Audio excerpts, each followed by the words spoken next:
Every time you're in here, do you have a starting five yet? No. Getting closer? Getting close. Is there like a Very drop close. dead date? I mean, is there like a date where you definitely like to have that in place for the opener? Not for me.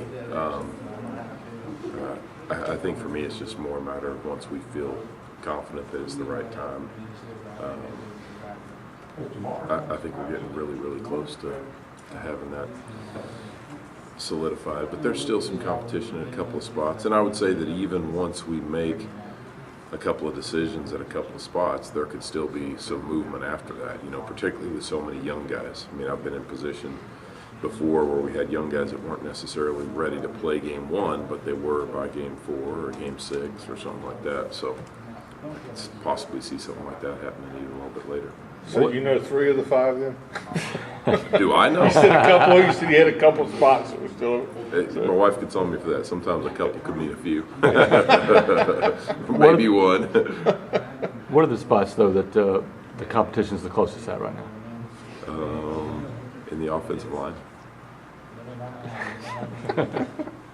I'm not going to tell you any more than that Gotcha. until Coach Chiz is ready to make an announcement. Gotcha. What do you really need to see from a freshman that makes you comfortable knowing that he could go on the field? Number one, he's got to know what to do. And that's the biggest challenge for a freshman is just to be able to know who to block on a consistent basis, because we've got some kids that got some ability, but their natural God-given ability can't take over if they don't know what to do all the time because they play hesitant and tentative, and that's the last thing that I want. So there are a couple of guys that still have a ways to go in that regard.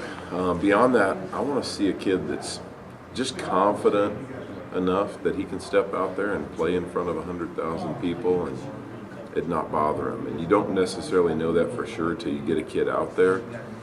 But I think often just the way a kid carries himself, you get a pretty good idea for it.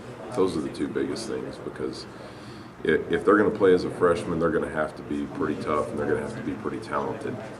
But they got to learn what to do and they got to be confident enough that they can step out there and they can do it anywhere against anybody.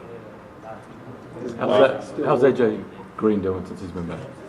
Good. I think he's had a better last couple of practices, probably the best that he's had this camp. So I think he's moving in the right direction. And, with an injury like that, so much of it's just overcoming the mental hurdle of feeling like it's okay.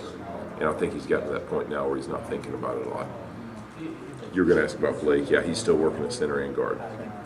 Is he pretty confident you think to play guard now? I still think he needs a little bit more time there, but he's played a little bit of guard for us in the past,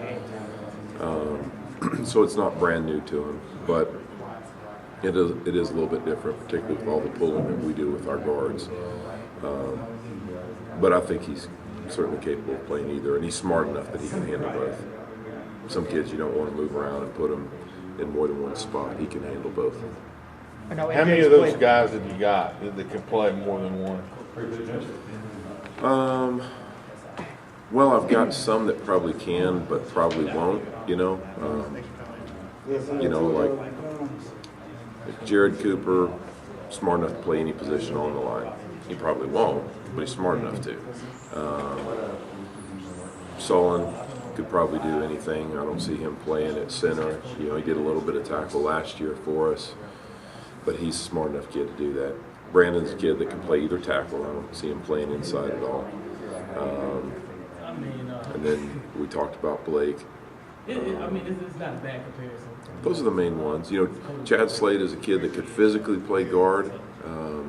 He's not a kid that I want to dually train right now because I want him really focusing on learning how to play tackle. But he played some guard in the spring, and I think that's certainly a move that we could make if we needed to at some point, whether it's due to injuries or someone else's performance or whatever the case might be. But he's a valuable guy because he's big enough that he could move inside if we need somebody to.